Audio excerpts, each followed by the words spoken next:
ईश्वरी automobiles, near लास Vyas, doctor clinic, Chittor चौराहे के पास, Bundi. Bundi mobile shop, shop number 5, Ratanburj, Thailand market, Bundi.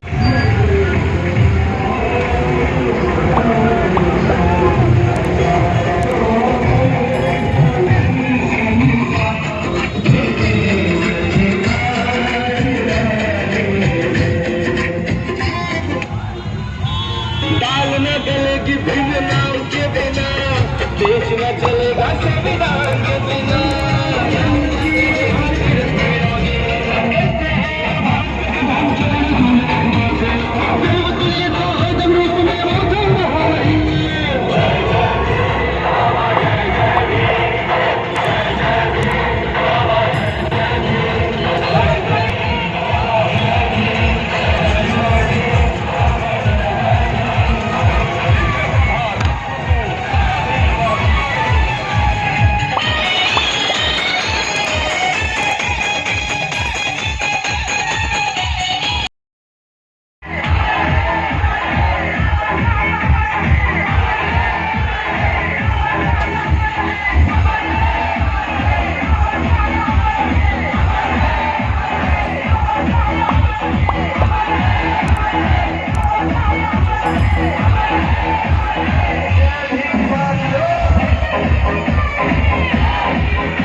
संविधान निर्माता बाबा साहेब डॉक्टर भीमराव अंबेडकर की 131वीं जयंती बड़े उत्साहपूर्ण रूप से मनाई गई। डॉक्टर भीमराव अंबेडकर कल्याण समिति बूंदी द्वारा अंबेडकर सर्किल, लंका गेट पर समारोह के रूप में मनाई गई, जहां पर प्रतिभाओं का बाबा साहब का स्मृति चिन्ह एवं प्रमाण पत्र देकर सम्मान किया गया तथा अतिथियों ने अपने उपतोन में डॉक्टर भीमराव अंबेडकर के बारे में विस्तार से जानकारी दी।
सुनीता वर्मा जी से मैं निवेदन करूंगा, भीमसेना अध्यक्ष हेमपाल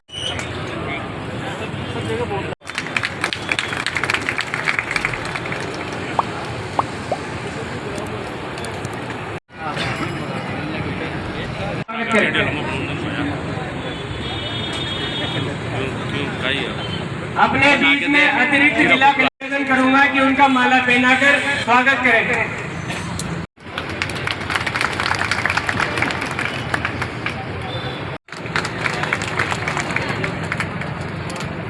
सभी के रूप में डॉक्टर भीमराव अंबेडकर कल्याण समिति के अध्यक्ष बाबूलाल वर्मा जी से वाले पुलिस अधीक्षक सम्मान्य जे यादव साहब का भी हार्दिक स्वागत। अतिरिक्त जिला पुलिस अधीक्षक हमारे जिला कलेक्टर अतिरिक्त जिला कलेक्टर साहब खान साहब, इनका भी हार्दिक स्वागत अभिनंदन। हमारे उपखंड भाइयों, 2 वर्षों से कोरोना था, किसी प्रकार का डॉक्टर भीमराव अंबेडकर की जयंती का कार्यक्रम नहीं हो पा रहा था, रैली का भी कार्यक्रम नहीं हो पा रहा था। इस साल कोरोना गया, बाबा साहब भीमराव भाई ने पधारे, समिति की ओर से हार्दिक स्वागत और अभिनंदन। मैं निवेदन करूंगा कि बाबा साहब भीमराव अंबेडकर के इस प्रकार से 3 मंत्र दिए थे, शिक्षित बनो, संगठित हो और संघर्ष करो, और इन्हीं मूल मंत्र के आधार पे आप और हम चल रहे हैं। भाइयों, क्योंकि वक्ता अधिक है मंच पे, मैं तो स्वागत भाषण ही दूंगा, कुछ मैं अपनी परेशानियां समाज की बताना चाह रहा हूं। भाइयों, आप और हम सभी का आरक्षण खत्म होने सेक्टर में संविदा के रूप में दे दिया गया, नौकरियां छीन गई। संविदा प्रथा में किसी प्रकार का अनुसूचित जाति जनजाति का आरक्षण नहीं रहा। 1 लाख कोटा भरा नहीं गया पूरा देश में, ये चिंता का विषय है। शंभूलाल जी मेरा साथ जो अतिरिक्त जिला शिक्षा अधिकारी हैं, कृपया आप भी मंच पे पधारे। दूसरी तरफ हमारे भाई मूछ रखते हैं, उसकी हत्या कर दी जाती है। यहाँ बूंदी में तो माननीय पुलिस अधीक्षक साहब ने कमान संभाल रखी है, स्वतः ही जनता बंदूरी निकालने लगी, पर अन्य जिलों में भी काफी परेशानियां हैं। हमारी जमीनों पे कब्जे हो रहे हैं, कब्जे नहीं छूट रहे। धन्यवाद, जय हिंद। आप लोगों का हार्दिक अभिनंदन, स्वागत। मैं निवेदन करूंगा कि समानता के लिए जो संदेश दिया है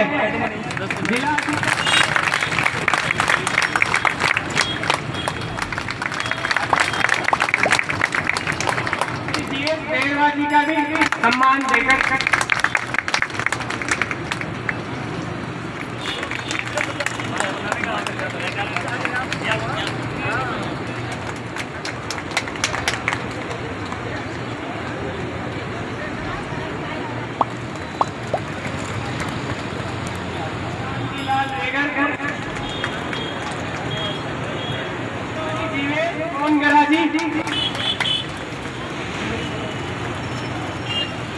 श्री इंद्रराज मीणा जी,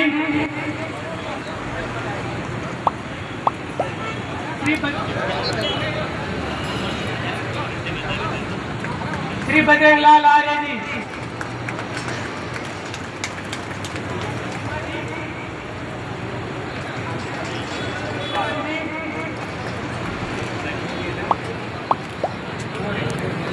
श्री तुलसीराम वर्मा जी,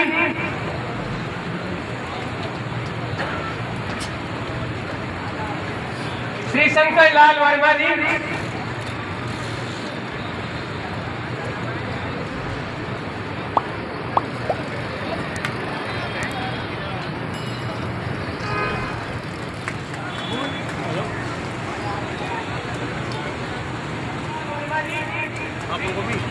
चक्कर गए कोटा में भी, यहाँ भी।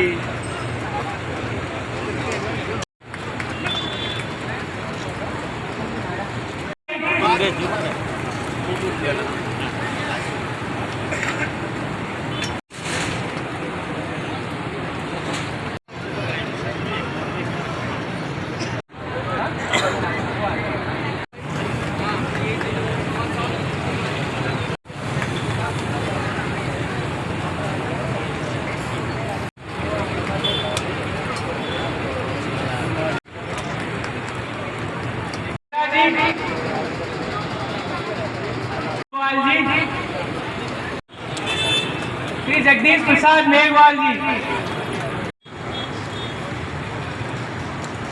करके स्वागत किया जाए।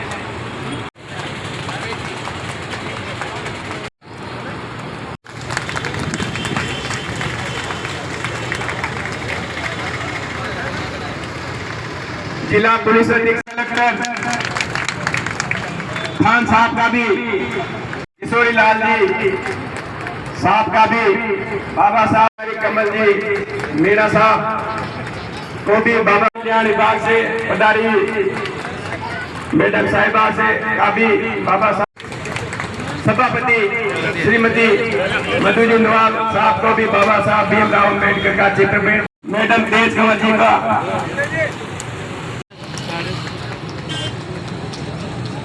हमारे सम्मानीय विधायक रामनारायण जी मीणा साहब पधार गए हैं, जो नासानी से इनका स्वागत करें।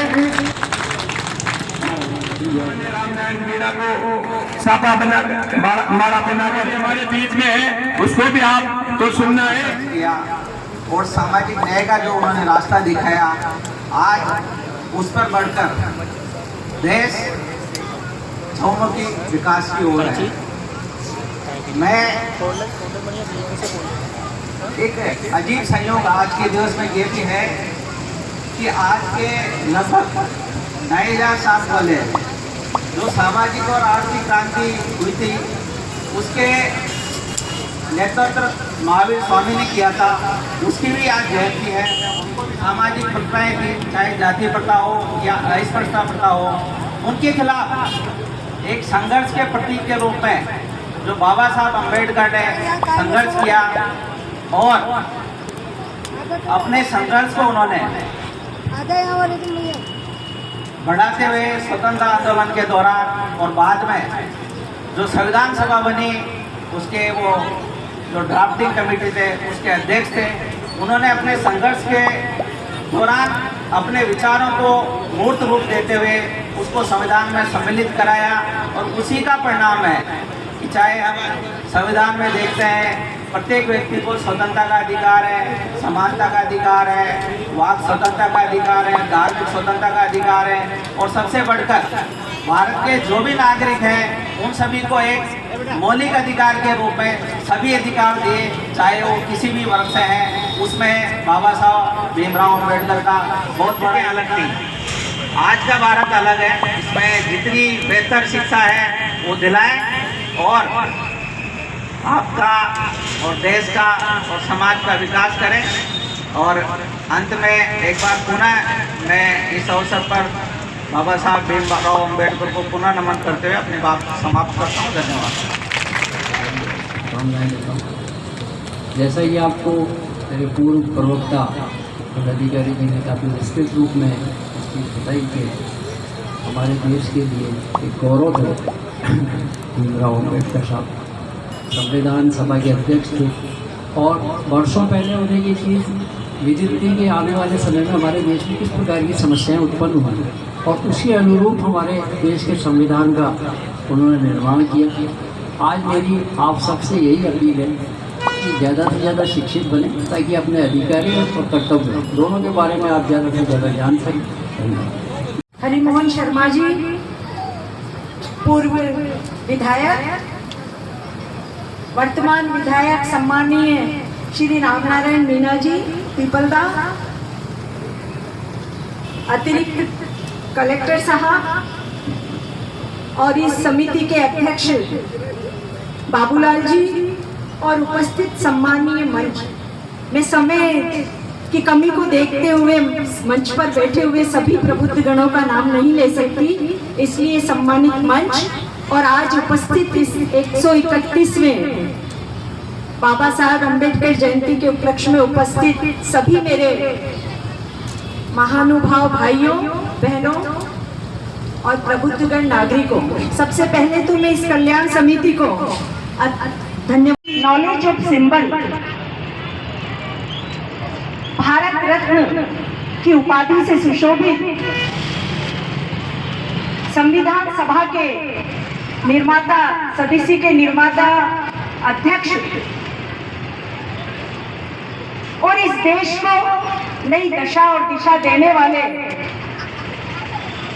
उनकी जयंती पे सबसे पहले उनको शत नमन करती हूँ और हृदय से आभार देती हूँ कि उन्होंने आज जिन सिद्धांतों की और जिन अधिकारों की बात संविधान में रखी,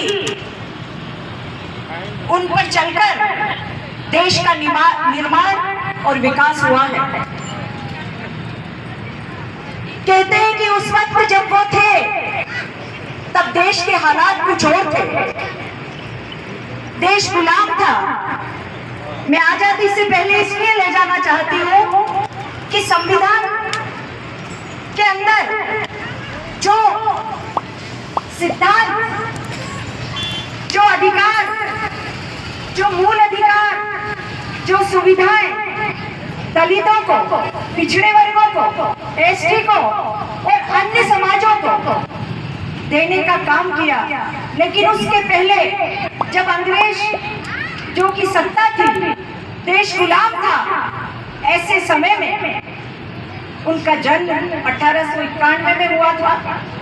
उनकी शिक्षा के बारे में ज्यादा नहीं बताते हुए इतना ही कि उनके पिता सूबेदार थे गुजरात स्टेट के अंदर, गायकवाड़ राजा के वहां, और उसी के दौरान वो 14वीं संतान थे उनकी, और वो बाहर भी उनको पढ़ने का अवसर मिला, एक दलित होते हुए भी। क्या क्या घटनाएं उनके साथ घटी हुई उसके बारे में हम चर्चा नहीं करेंगे, क्योंकि देश के अंदर और समाज के अंदर वर्ण व्यवस्था थी, और ऐसी वर्ण व्यवस्था थी जिसके खिलाफ उन्होंने आवाज उठाई। लेकिन हम गंभीरता से विचार करें तो आज हमने उनके साथ न्याय नहीं किया है, उनको केवल दलितों का मसीहा हम लोगों ने बना दिया।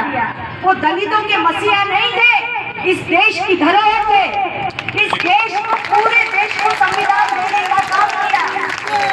उन्होंने केवल एक जाति के लिए नहीं, एक धर्म के लिए नहीं, एक संप्रदाय के लिए नहीं, किसी एक वर्ग विशेष के लिए नहीं, पूरे हिंदुस्तान के लिए, पूरे आवाम के लिए उन्होंने एक दिशा और दशा दिया।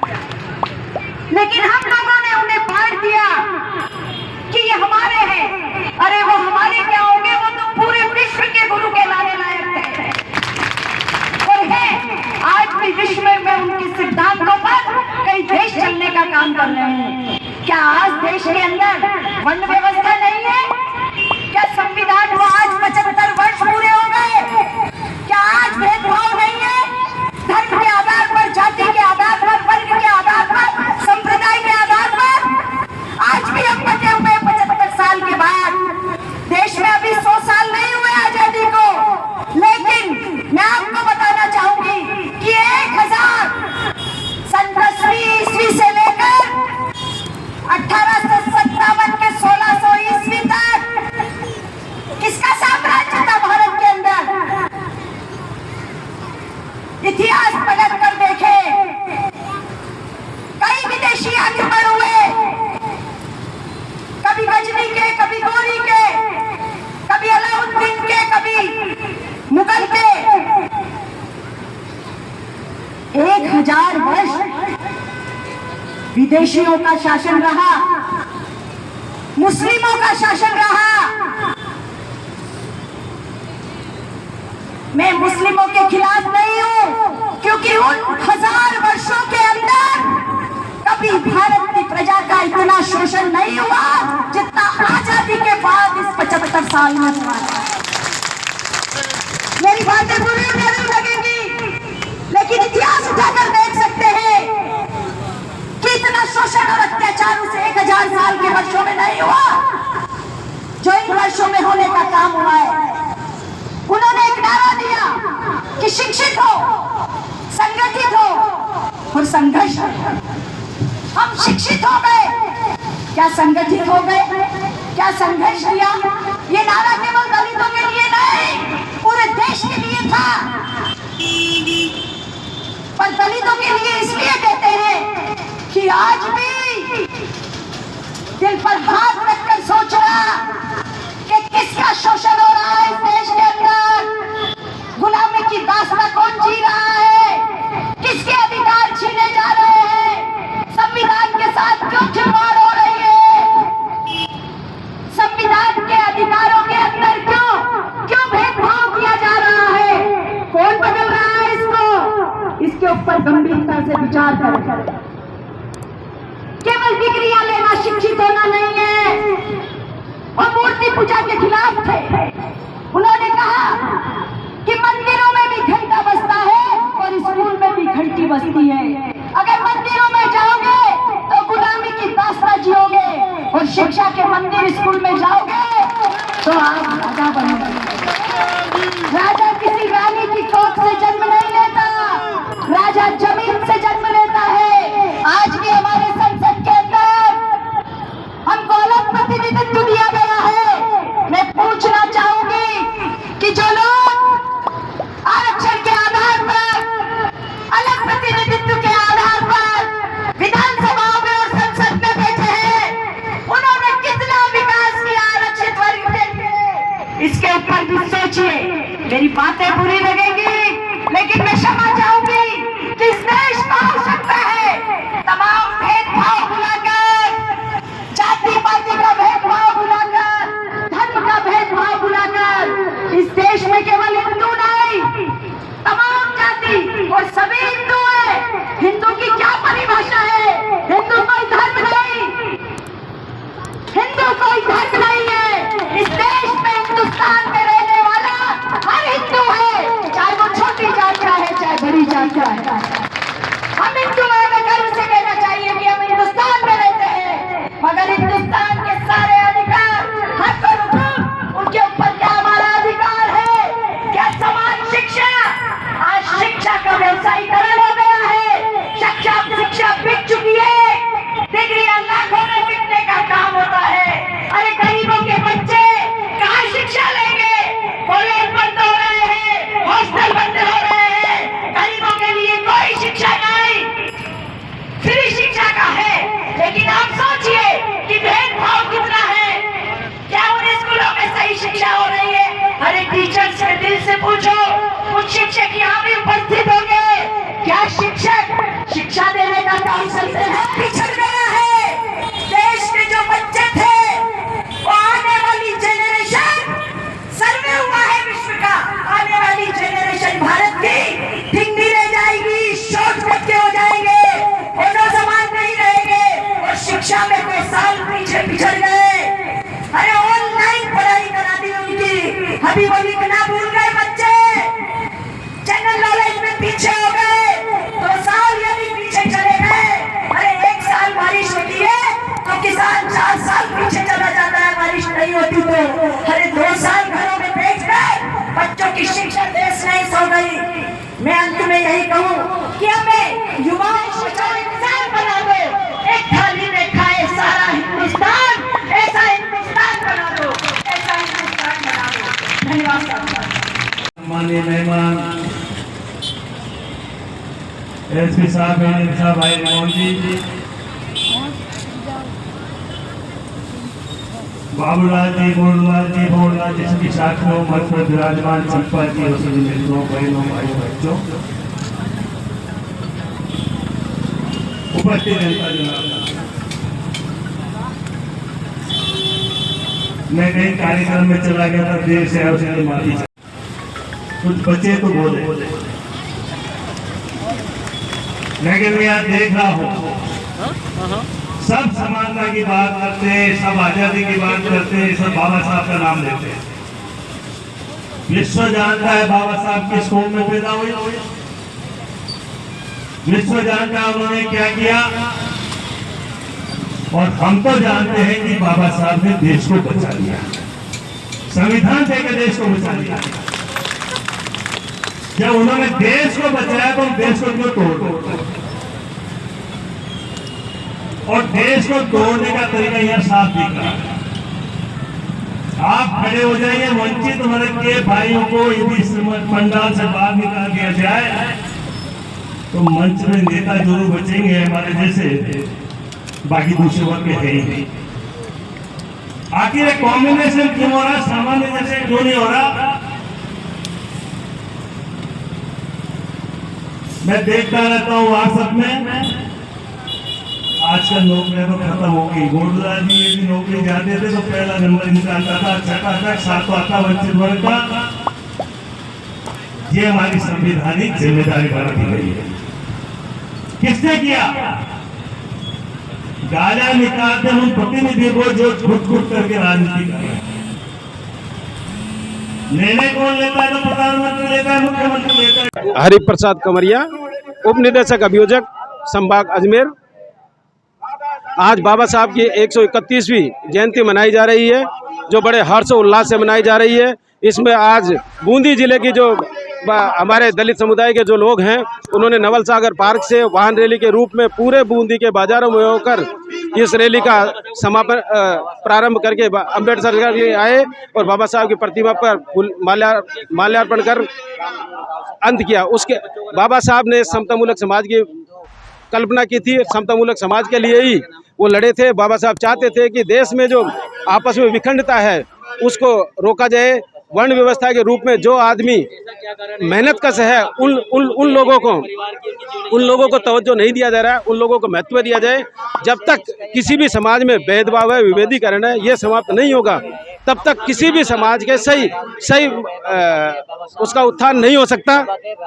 इसलिए बाबा साहब चाहते थे कि शिक्षित जो वर्ग है, बाबा साहब चाहते थे कि जो भी वर्ग है, ये जो मूलभूत वर्ग है, जो जिसको पढ़ने की व्यवस्था नहीं दी है, जिसको सार्वजनिक जाने की व्यवस्था नहीं थी, छुआछूत की भावनाएं थी, इन लोगों को जो है उनको उनका अधिकार दिया जाए और समतामूलक समाज की स्थापना की जाए। जब बाबा साहब स्वतंत्रता संग्राम चल रहा था, बाबा साहब जब हुए उस टाइम इस दलित समुदाय के लोगों को तालाबों में पानी पीने नहीं दिया जाता था, कुओं पे नहीं दिया जाता था। यहाँ तक कि जो मंदिर और मंदिर जो वो बनाए थे उनमें भी उनको प्रवेश के अनुमति नहीं थी। बाबा साहब ने इन्हीं बातों का जब अनुभव किया। बाबा साहब जब पढ़ने जाते थे तो स्कूल में नहीं बैठने दिया जाता था। बाबा साहब जब मटकी से पानी नहीं पी सकते थे और जब नौकरी कर रहे थे तब वो उनकी फाइलों को जब उनके कर्मचारी चपरासी दूर से डालते थे, छुआछूत की भावना थी, तो उन्होंने सोचा कि जिस समाज में इस तरह की भावना हो कि आदमी को कुत्ते बिल्लियों से भी बुरा समझा जाए, उस समाज में रहने का कोई वो हक नहीं है। इसलिए वो उसी समय से बाबा साहब समतामूलक समाज में इन दलित लोगों के लिए लड़ते रहे। बाबा साहब ने कॉन्स्टिट्यूशन की रचना की, जिसमें जो मूलभूत अधिकार है उसमें समानता का अधिकार दिया, बोलने का अधिकार दिया, स्वतंत्रता का अधिकार दिया, और उसी के अनुरूप आज हम ये बाबा साहब की जो जयंती है मना रहे हैं। ये बात सही है कि आज भी दलित समाज के ऊपर अत्याचार हो रहे हैं। मेरे को पता है, मैं कोर्ट में पेश भी करता हूँ। आज भी जो SC/ST एक्ट तो बना है लेकिन उसको फॉलो नहीं किया जाता है। जो SC/ST एक्ट है उससे पहले सिविल राइट प्रोटेक्शन एक्ट था। सिविल राइट प्रोटेक्शन एक्ट में और SC/ST एक्ट में बहुत ज़्यादा अंतर नहीं था, उसमें मात्र इतना अंतर था कि वो उसको अवेलेबल था और ये नॉन अवेलेबल है। आज भी इसमें जो SC/ST एक्ट है इसकी मूल भावना ये है कि SC/ST के जो तबका है उसको प्रोटेक्ट किया जाए, उनके ऊपर जो अत्याचार हो रहे हैं उनको प्रोटेक्शन दिया जाए, लेकिन ऐसा नहीं हो रहा है। मैं बता दूं आपको, कुछ दिनों पहले ही बूंदी जिले का एक समाचार पत्र में आया था कि बूंदी जिले में 30 या 32 गांव ऐसे हैं जहां दलित समाज के लोगों को आज भी घोड़ी पे नहीं चढ़ने दिया जाता। तो इससे ज़्यादा क्या विडंबना होगी? इससे ज़्यादा प्रशासन और हमारे जो नेता हैं जो पार्लियामेंट में और असेंबली में बैठे हैं उनके लिए शर्म की बात होगी। उन लोगों को इन बातों को पार्लियामेंट में और असेंबली में उठाना चाहिए, क्योंकि प्रतिनिधित्व का मतलब ये है कि वो अपने लोगों का जो अत्याचार हो रहे हैं उनके बारे में बात करें, लेकिन ऐसा नहीं कर रहे हैं। चुनाव के समय चूंकि ये बहुसंख्यक है और इनके वोटों की सबको आवश्यकता रहती है, और इसीलिए मैं याद करने की बात बता दूं तो हमारे जो संगठन है, हमारे जो दलित समाज है वो विखंडित हुआ है। अगर वो संगठित हो तो हमको किसी की जरूरत नहीं पड़ सकती। मैं बता दूं विखंडन का भी बात यह है कि हमारे जो नेता हैं, हमारे नेताओं के पास न तो बीजेपी, कांग्रेस, समाज, बसपा, सपा जितनी भी जो पार्टियां हैं वो लोग हमारे लोगों के पास नहीं जाते, हमारे जो नेता हैं उन लोगों के पास जाते हैं। मैं दावे के साथ कह दूं कि हमारे लोग तो झंडी बैनर लेने भी वही जाते हैं, कार्यालय भी वही खुलवाते हैं। ले अब बात भी रमना ये है कि वो किस तरीके से, उनके पास कोई उपचार नहीं है, इसलिए वो वोट देते आ रहे हैं। आनंद एंड लकी ग्रुप लाए हैं बूंदी में सभी बड़ा इलेक्ट्रिक व्हीकल का शोरूम मातेश्वरी ऑटोमोबाइल्स। सभी व्हीकल आधुनिक फीचर के साथ, जिसमें है हैवी मोटर, ज्यादा बैकअप, किफायती रेट के साथ।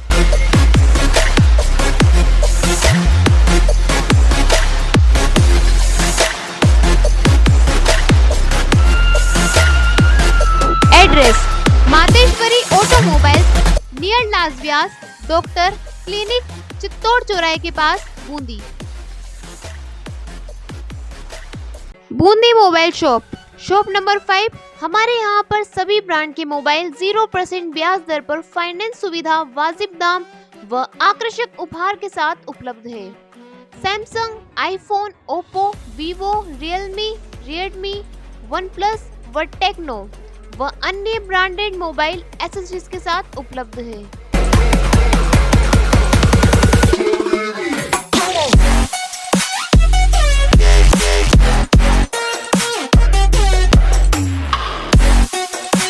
Bundi mobile shop number 5, Ratanburj, Thailand market, Bundi. Darshan news, जो है आपका अपना विश्वास।